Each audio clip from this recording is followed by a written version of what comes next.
Our friend Ryan Kombucha. Hang on, isn't that a drink? Yeah. Kombucha. All right. Ryan Commission. Ryan Kombucha and the kombucha mushroom people sitting around all day.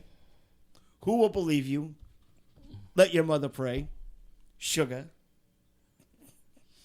System of a Down. I know. It's just you're not supposed to say it like that. Sugar. Right. He suggested that we do Megadeth's Rust in Peace. Mm-hmm. That is their 4th studio album. Amazing. It's only their 4th. Yeah. I know, right? Released on September 24th of 1990. This album peaks at number 23 on the Billboard charts and is certified platinum in the United States, which means in excess of 1 million copies sold. It is their first album with a stable lineup. This lineup would last more than one record. Yes. And it never happened before this.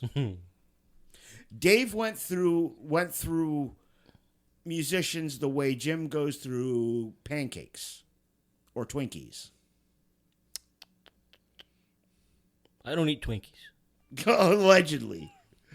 Swallow them whole, huh? That's right. Just slurp them right up. It's fucking Glizzy Lizzy over here. Anyway, this is Megadeth's first album with what many consider to be their best lineup.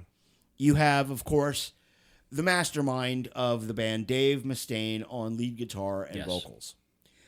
On bass, you have, up until just a few years ago, the only other constant member of the band, Dave Ellefson. Yes. You have the debut of the incredible Marty Friedman on guitar. Mm-hmm. And on drums, you have a guy who started as their drum tech. Really? Yep. Yes. Huh. And then he got the gig. Yeah.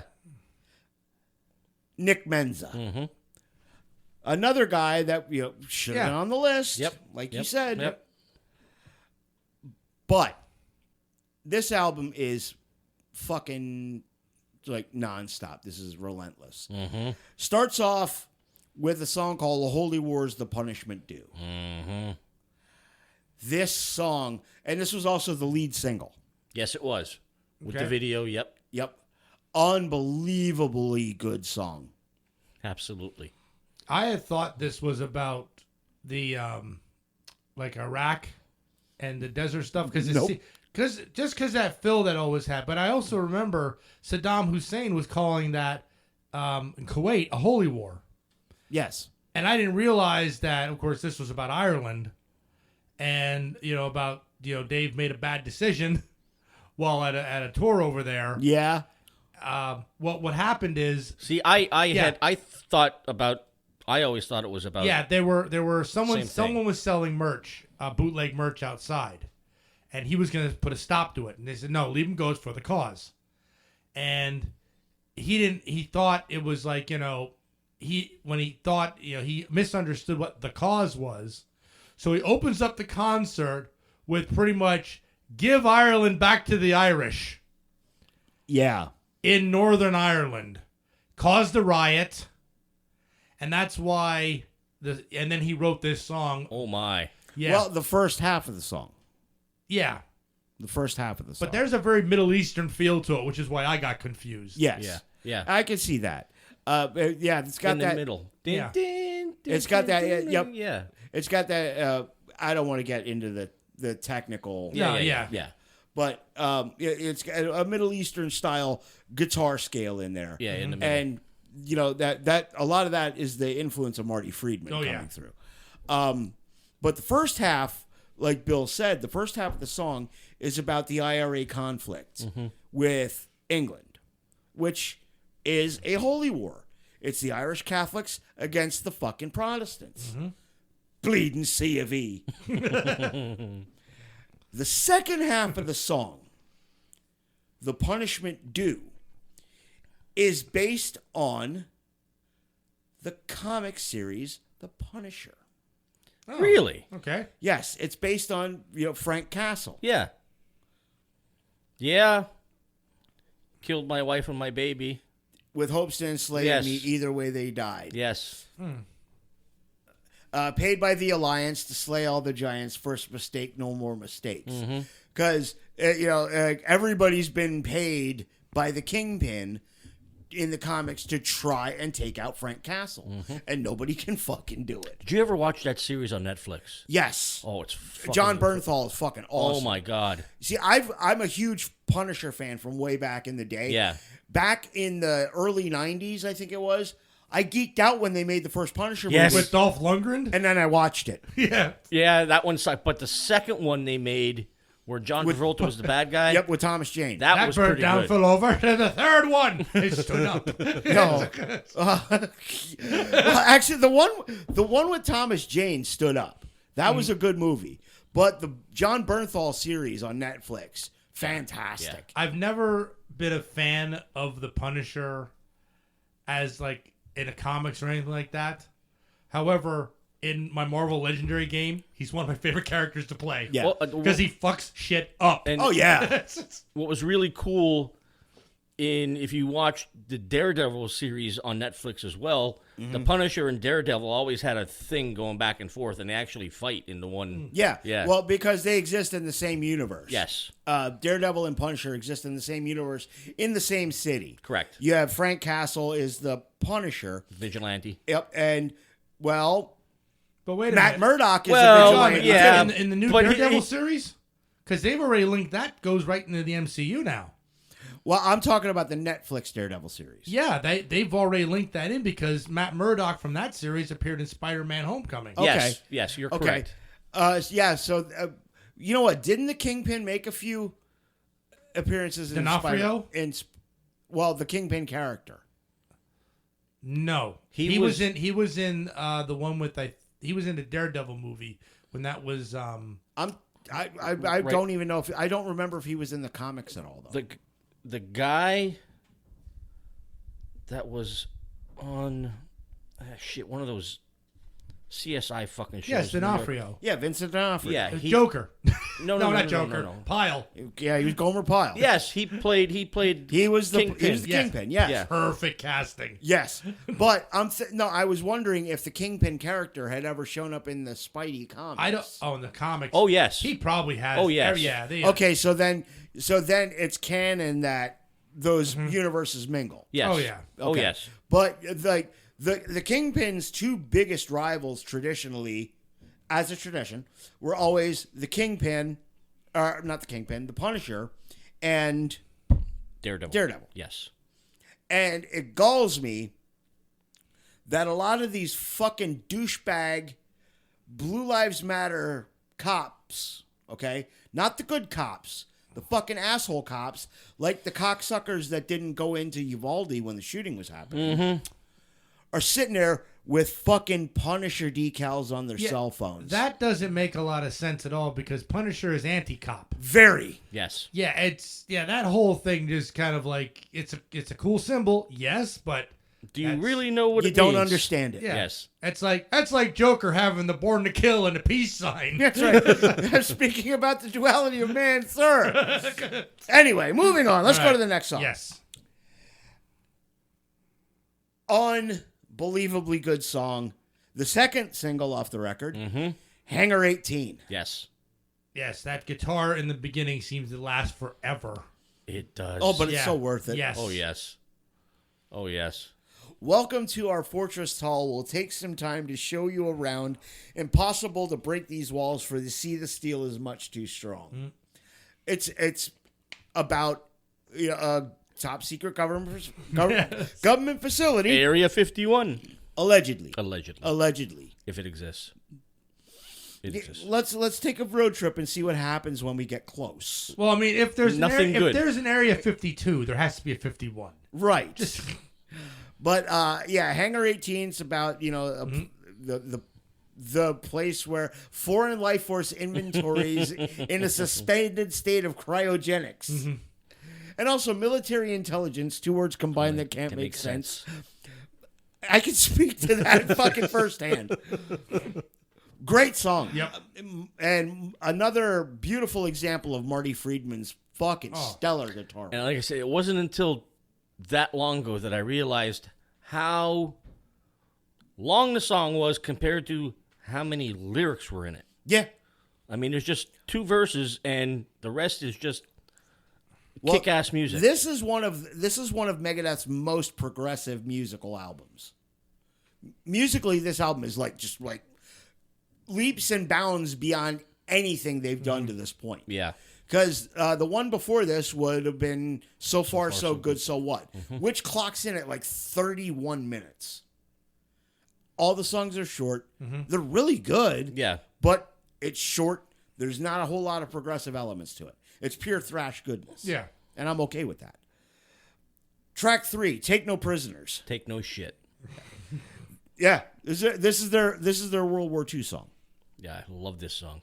Yeah, the whole album. This is another one that's just right on it. Yeah. I mean, Mustaine he's a great lyricist. Mm-hmm. Great fucking guitar player.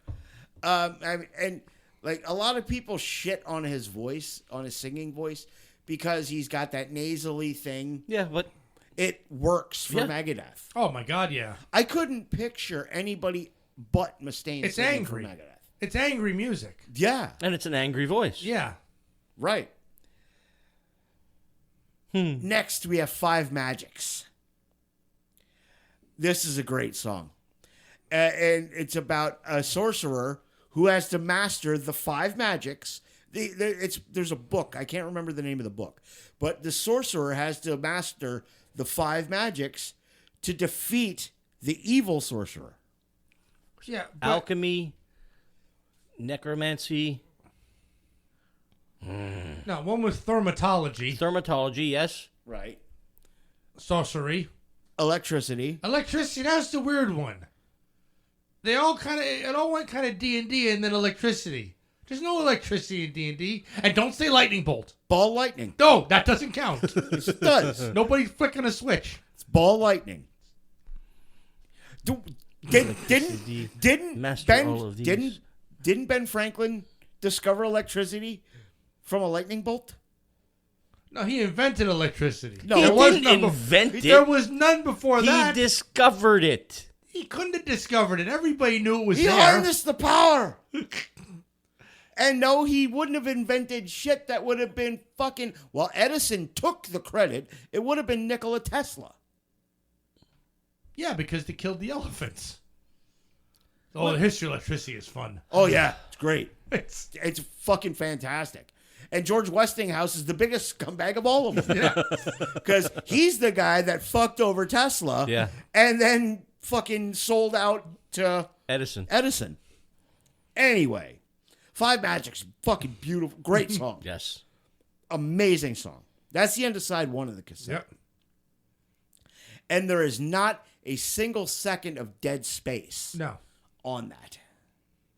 Now we move on to Poison Was the Cure. Mm-hmm. Dave liked the cocaine Oh, yeah. and various other substances. Yes. He liked the cocaine. Yeah. But, I mean, it still sings great. It's like, you can take it as, like, literal or figurative. Yeah. Oh, it's literal. Well, of course it is. Yeah, talking about the poison fang and Yeah. come on, man. Yeah, the poison running through his veins. Come on, man. Dave liked the cocaine and a few other substances. Speaking of cocaine, how the fuck I just said to him, should we talk about this or not? do you sneak blow into the White House? Maybe it was on the bottom of somebody's shoe. I don't know. But it's, No, it was conveniently stored in a storage cubby. I can't believe they can't find there's fucking video, there's cameras everywhere. You can't tell me they don't know who the fuck did this yet. Can you dust for prints off of cocaine? Oh my The god. baggie. Oh shit. I still contend it was Hunter's. That's what I said to him.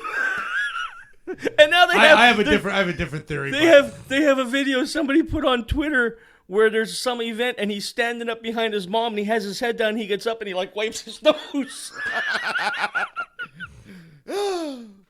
It was stuck to the bottom of a laptop. But then the other theory was because they were talking about stuck to the bottom. Well, I heard he returned a fucking rental vehicle to Hertz with lines of coke on the dashboard. Gotta love it. That was years ago. But then they're also saying, like, maybe somebody, technically everyone's supposed to get searched thoroughly before they go in. But maybe you had a visitor that came in and was walking around doing a tour and was like, oh, fuck, I got my coke on me. And they just quick, tossed it. So they don't know. But the thing is, the West Wing tours, just your average Joe cannot tour the West Wing. We know. That's by invite only. Yes. Well, I'm sure it's not the first packet of drugs that's been in the White House. No Well, way. hell no. Clinton had according to his own brother, Bill Clinton had a nose like a fucking Hoover. Yeah, Really? So, According to his own brother. Oh, my Lord. so at this point... And Billy Bush spent some time Well, in the we White all House. knew that. Everybody knew that one. Yeah. And Billy Carter spent some time in the White House. Yeah. Snoop Dogg's been to the White House. Don't tell me he wasn't packing a fatty. That's right. and Ron Reagan Jr. might have. Oh, Ron Reagan Jr. Yes. Ron Reagan Jr. might have been on the cocaine a little bit too. Oh, God. Anyway, let's move on. The cocaine. Fucking Dr. Roxo did a White House tour. It was so funny. The shows I'm listening to, all their bumper music had to do with fucking drugs and cocaine. It was like toking the line, one toke over the line, and playing Eric Clapton cocaine. I'm like, oh my God. Next song we have is Lucretia. Oh, the laugh in the beginning of this. You know what that's about? What? When Dave was onto cocaine and other substances, he was convinced Lucretia was a woman living in his attic. Okay. Yeah, this Sitting is in a rocking very chair. King Diamond vibes to Yes. it. Oh, my Lord. And he'd get fucked up and he would talk to her. Yeah. Yeah. Sitting in Granny's rocking chair. Isn't that? Yeah, is that how it goes? Yeah, I think. Maybe. I don't remember. Maybe I'm getting that confused with King Diamond. Yeah. But yeah, another excellent fucking song. Next, we come to one of my favorite Megadeth songs ever. This is my favorite Megadeth song, without a doubt. Tornado of Souls. The guitar in this is absolutely fucking incredible. One that they still play live. Yep. And Kiko Laurealo, I got to give Kiko all the fucking credit in the world. He nails Friedman's solo. Yeah. Oh. And Marty Friedman tells a story about this, about recording this solo. He's like, I played it. Mustaine took his headphones off in the control room, shook my hand, and walked out the door. And that's when I knew I had the gig. Oh, wow. Nice. That's when I knew I was the guitar player. Whew. Yeah, the Tornado of Souls guitar solo is some of Marty Friedman's best work ever. And that's got a lot of that's covering a lot of fucking ground. Oh, yeah. Friedman is amazing. It's the story about getting out of a dysfunctional relationship. You know, because we've all been in the eye of the tornado. Yep. You know. Number 8, we have one that showcases Dave Ellefson on the bass, the Dawn Patrol, and you know. And a pop. This one's a bit weird. Well, it's about the it's about a world, nuclear. Well, it's winter. about us ruining our planet. Yeah, that's why I'm saying it's weird, because it's like it's a very Greenpeace liberal type of attitude. Yes.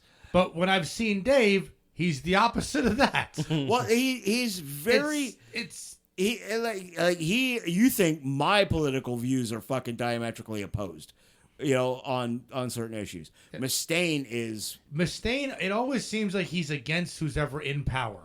Yeah, he's a contrarian by nature, but he's always been for environmental rights. Yeah. He's always been big for the environment, and I applaud that. You know, my kids and we've been doing a lot of fishing, and lately again.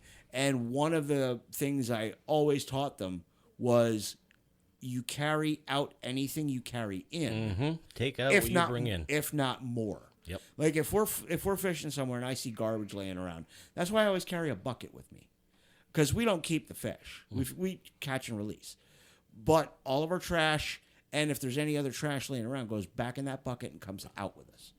You take only fucking memories and you leave only footprints. I kind of agree. What do you mean, kind of? Well, I mean, a river is more like a moving garbage can. I mean, you throw it in there, you won't see it in 10 minutes. You know what? That actually was done. That whole thing, what he was talking about, is a bit from an episode of the Trailer Park Boys. Oh my God. Ricky Oh my says. God. Ricky says the same thing. I've never seen the show, but one episode. Ricky says the same thing about the fucking lake in the back of the trailer park. Great. That's Lily Heighton coming out. No shit. Although my grill dinned up in the Aquashiklo once.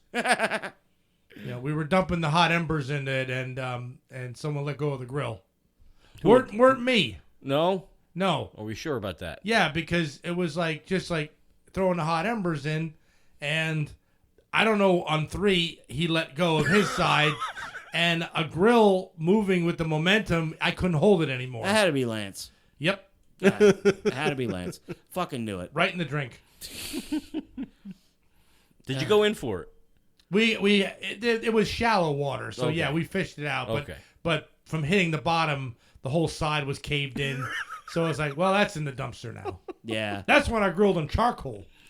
I was a charcoal snob for the longest time. I had a really nice Weber kettle. Yeah. I was a charcoal snob for the longest time, but then I got to thinking, it takes way too fucking long to get them going. Yes, it does. And I'm not smoking anything. I'm just buying a gas grill. Yeah, I was just poor.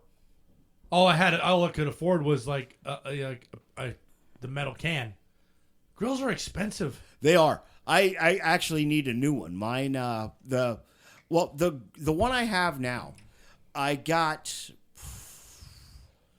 probably going on 10 years now. I actually won a $500 Home Depot gift card. Mm-hmm. And I went down. You want to see a neat fucking trick? Fit a 5-burner gas grill, unassembled, mind you. It was still in the box. Mm-hmm. Fit a 5-burner gas grill in the back seat of a Chevy Cruze. Wow. How the fuck did you get it in there through the door jams? Carefully. Ooh. I would have ended up taking the whole thing out of the box and taking it home unassembled. Yeah, we got. I won a $500 gift card from Home Depot. Went down, bought a new grill, bought some tools. Mm-hmm. Bada boom, bada bing, away we go. And now I'm on the 3rd catch pan underneath. I've replaced that 3 times. Wow. I'm on the 3rd set of the tents that go over the burners. Mm-hmm. 3rd set of those, 2nd set of grates. Now the actual shell of the grill is starting to rot out. It's time for a new one. If I can get this season out of it, I'll be it'll be great. But next year I'm looking to upgrade. I want to get one of the Webers that have I could take out the grills and put a flat top in. Oh, really? Okay. Yeah. Like a Blackstone? Yeah.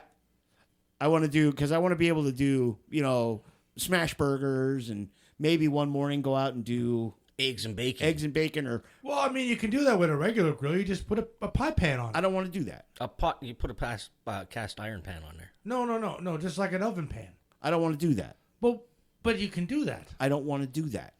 I don't want to ruin my fucking baking sheets. They're cheap. I don't use cheap baking sheets. Oh, for God's sake. He's talking about the aluminum foil ones you buy in the fucking store. No, I'm just talking about like the ones you buy at Walmart. No, I buy With the sticker that never comes off. I buy decent ones. Yeah, well, I'm the frugal gourmet. You're not a fucking gourmet.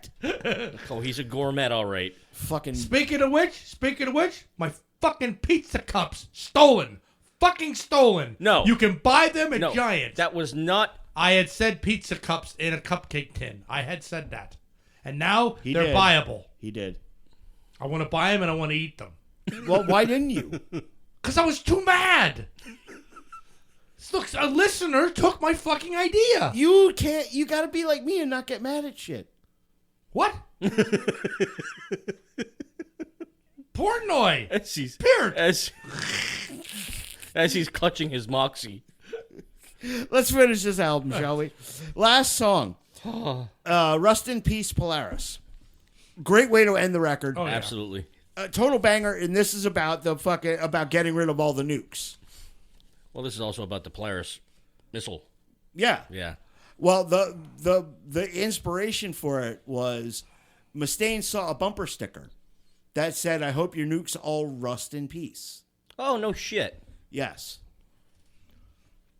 Yeah, this was right around. I think we were just ending Reagan's. Yeah. The wall had come down by now. Yes. Doug says, "Buy a pellet grill, bitch. You can smoke, grill, bake anything you want." Yeah. Yeah. He has. Yeah. I think you have one of the pit bosses, right, Doug? Yeah. I think he has one of the pit boss pellet grills. I just want a nice gas grill that I can have a flat top, and because Randy's always like, you should get a flat top so we could do breakfast burritos, and I'm like, okay, well, fucking buy me a flat top, buy me a Blackstone, bitch. Yeah. Father's Day just happened. Yeah. Yeah, motherfucker. Christ. Anyway, what do you rate the album there, Bill? Oh, this is just a great. I mean, I went into this cynical because I had really thought I had left this album in the past, and I was done with it because I really didn't care for the Rust in Peace tour, because I kind of felt that. But after listening to it again, I did not leave this in the past. I still enjoy it, and except for Dawn Patrol, which is a little weird, I want to give this like a 9.5, like really almost perfect. Okay, 9.5. I would go 9.5 too. This fucking phenomenal album. I can just remember listening to this over and over and over again. Me too. On the tape. I mean, Bill will tell you, I was a huge fan of, and still am, a huge fan of the So Far, So Good, So What. Mm-hmm. And when this came out, I was like, this was a game changer. I was a Metallica guy more than a Megadeth guy until this album. Yeah, 90 switched it up for a lot of bands. Yeah. And this was one of them. Yeah, I absolutely fucking love this record. I give it a 9 out of 10. It's Absolutely. Mr. Kombucha. Good fucking pick, dude. Is he old enough to have known like when this came out? Because I mean, we were able to hear this like raw. He's I think 10 years younger than me. Yeah, we were able to hear this raw, and Yeah. it's like Around there. there was a period. It's like the music. This changed everything. Marty Friedman just changed everything. Doug gives this album a 12. Okay.